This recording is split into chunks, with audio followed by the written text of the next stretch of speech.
അങ്ങനെ ആ വിധി വന്നിരിക്കുന്നു. വിധി എന്താണെന്ന് പറയാം. ആ പ്രതിക്ക് ജീവപര്യന്തവും 10 ലക്ഷം രൂപ പിഴയുമാണ് വന്നിരിക്കുന്നത്. ഓർമ്മയുണ്ടോ? നമ്മളെല്ലാവരും ആ വീഡിയോ കണ്ടിട്ടുള്ളവരാണ് മിക്കവാറും. ഒരു 15 വയസ്സുകാരൻ, ഒരു കുഞ്ഞ്, അങ്ങനെ പറയട്ടെ, ആ കുഞ്ഞ് തന്നെയാണല്ലോ, 15 വയസ്സല്ലേ ഉള്ളൂ. അവനെ കാറിടിപ്പിച്ച് കൊന്ന ഒരു ദുഷ്ടൻ, ഏറ്റവും ദുഷ്ടനായ ഒരു മനുഷ്യൻ. അത് എന്താണ് നിസ്സാര കാര്യം? അമ്പലത്തിൻ്റെ മതിലിൽ മൂത്രമൊഴിച്ചു എന്നുള്ളത് ഈ കുട്ടി കണ്ടിട്ട് എതിർത്തു. ആ ഒറ്റ കാര്യത്തിന് ഇയാൾ ആ കുഞ്ഞ് കളിച്ചുകൊണ്ടിരുന്ന സമയത്ത് അവിടെ വാച്ച് ചെയ്തിട്ട് കാറിൽ വന്ന് വെയിറ്റ് ചെയ്തു, കളിച്ചിട്ട് വരുന്നിടം. അങ്ങനെ വരുന്ന സമയത്ത് അവൻ നോക്കി നിന്നിട്ട് വണ്ടി ഓടിച്ചു, ഇടിച്ച് തെറിപ്പിച്ച് താഴെ ഇട്ടു. പക്ഷെ കൂട്ടുകാരൻ അത്ഭുതകരമായിട്ട് ആ കുഞ്ഞ് ഓടി രക്ഷപ്പെട്ടതുകൊണ്ട് അവനൊന്നും പറ്റിയില്ല. പക്ഷേ ഈ കുട്ടിയുടെ ദേഹത്തൂടെ വണ്ടി കയറ്റി ഇറക്കി. അങ്ങനെ അതിൻ്റെ ജീവൻ പോയി. ഒന്ന് ആലോചിച്ച് നോക്കിയേ, എന്ത് വേദന ആ ഒരു നിമിഷം ആ കുഞ്ഞ് അനുഭവിച്ചിട്ടുണ്ടാകും. ഫോട്ടോസ് ആയതുകൊണ്ട് കണ്ടാൽ നമുക്ക് സഹിക്കില്ല. അച്ഛനും അമ്മയൊക്കെ എങ്ങനെ ആശ്വസിക്കും അല്ലേ? 15 വയസ്സെന്നൊക്കെ പറയുമ്പോൾ എന്തോ ഉണ്ട് പ്രായം. ഒരിക്കലും അവനയാളൊന്നും അവർക്കൊക്കെ ഇനിയിപ്പം നിയമത്തിന് ഒരുപാട് പഴുതുകളുണ്ട്. ഇപ്പോൾ ഒരു ശിക്ഷ വിധിച്ചാലും ഹൈക്കോടതിയിലേക്ക് അപ്പീൽ പോകാവുന്നതേ ഉള്ളൂ. ഇപ്പോൾ ഈ ശിക്ഷ എന്നാണ്? ഒരു 3 മാസത്തിനുള്ളിൽ, അതായത് 90 ദിവസം എന്നുള്ളതാണ്. 90 ദിവസത്തിനുള്ളിൽ കുറ്റപത്രം സമർപ്പിച്ചില്ലായിരുന്നെങ്കിൽ അയാൾക്ക് സ്വാഭാവിക ജാമ്യം കിട്ടും. പിന്നീടാണ് നമ്മൾ കുറ്റപത്രം സമർപ്പിച്ച് പിന്നെ അത് വാദം കഴിഞ്ഞ് വിസ്താരം എല്ലാം കഴിഞ്ഞിട്ടാണ് ലാസ്റ്റ് വിധി വരുന്നത്. അപ്പോൾ വർഷങ്ങളിങ്ങനെ പോകും.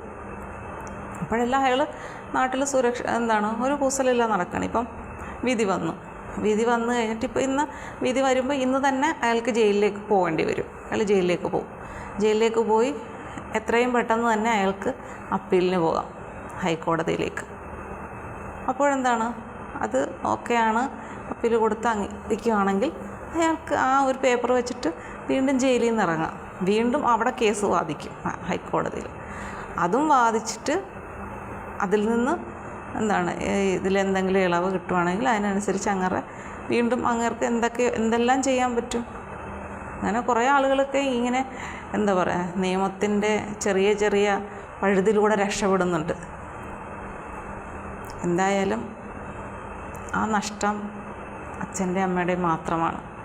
പിന്നെ ആ കുട്ടിയുടെ, അവൻ്റെ ആ കുഞ്ഞു പ്രായത്തിൽ തിരികെ വീട്ടിൽ പോലും എത്തിയില്ല. കളിക്കാനായിട്ട് പോയ ആൾ കളിച്ച് വളരെ സന്തോഷത്തോടു കൂടി തിരിച്ച് വീട്ടിലേക്ക് മടങ്ങുകയാണ്. ആ മനുഷ്യൻ അങ്ങനെ ചെയ്ത അയാളുടെ ഒരു മനസ്സെന്തായിരിക്കും അല്ലേ? ഒരു കൊച്ചു കുഞ്ഞിനോട് അവർ തെറ്റാണ് ചൂണ്ടിക്കാണിച്ചത്, അത് ചെയ്യാൻ പാടില്ല എന്ന് പറഞ്ഞു. അതല്ലേ സാധാരണ മുതിർന്ന ആൾക്കാരാണ് കുഞ്ഞുങ്ങളോട് തെറ്റ് ചെയ്താൽ കാണിച്ചു കൊടുക്കുന്നത്. ഇത് ചെറിയ ഒരാൾ ഒരു തെറ്റ് ചെയ്ത് അത് കാണിച്ചു കൊടുത്തതിൻ്റെ പേരിൽ അങ്ങനെ ഒരു ദുഷ്ടത്തരം, ഒരു ജീവൻ തന്നെ എടുക്കാമെന്ന് ചിന്തിക്കണമെങ്കിൽ അയാൾ എത്ര വലിയൊരു ക്രിമിനൽ മൈൻഡായിരിക്കും അങ്ങേർക്ക്. ആർക്ക് കുടുംബമോ കുട്ടികളോ ഒക്കെ ഉണ്ടോയെന്ന് ആർക്കറിയാം, അറിയില്ല. എങ്കിലും പറയാം, എന്നാലും വളരെ ഏറ്റവും മോശപ്പെട്ട ഒരു ഹൃദയത്തിൻ്റെ ഒരു മനസ്സിനുടമയാണ് അയാൾ. പിന്നീട് ഒരു കാര്യമുണ്ട്, ഇതുപോലുള്ള ആളുകളൊക്കെ ജയിലിലേക്ക് ചെന്ന് കഴിഞ്ഞാൽ ഇത് തീർച്ചയായിട്ടും അവർക്ക് അവിടെ ചെല്ലുമ്പം അറിയാൻ പറ്റും ബാക്കിയുള്ളവർക്ക് ഇയാൾ എന്ത് തെറ്റ് ചെയ്തിട്ടാണ് ഇതിനകത്തിലേക്ക് വന്നിരിക്കുന്നത്.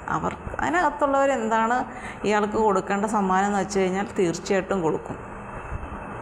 അതിനൊരു മാറ്റവും ഇല്ല. അയാളുടെ ശരീരം ശരിക്കും നൊന്തിരിക്കും. ആ ഒരു നോവ് ശരീരം കൊണ്ട് മാത്രമല്ല, മനസ്സുകൊണ്ട് എന്തോരം അയാളെ ഇറിറ്റേറ്റ് ചെയ്യാതെ എല്ലാം അവിടെ ഉള്ളവർ ചെയ്തോളും. നാട്ടിലിറങ്ങിയാലും ആളുകൾ ആ ഒരു രീതിയിലല്ലേ കാണത്തുള്ളൂ. വീട്ടിൽ തന്നെ ഇരിക്കാം, അല്ലെങ്കിൽ നാട് വിട്ടു പോകാം.